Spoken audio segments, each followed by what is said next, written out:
शशिवर्णं चतुर्भुजं प्रसन्नवदनं ध्यायेत् सर्वविघ्नोपशान्तये।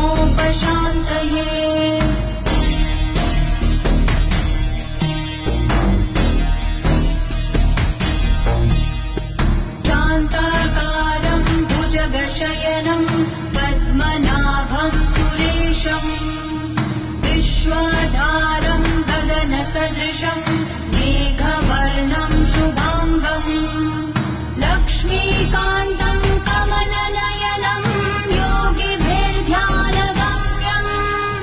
वन्दे विष्णुं भवभयहरं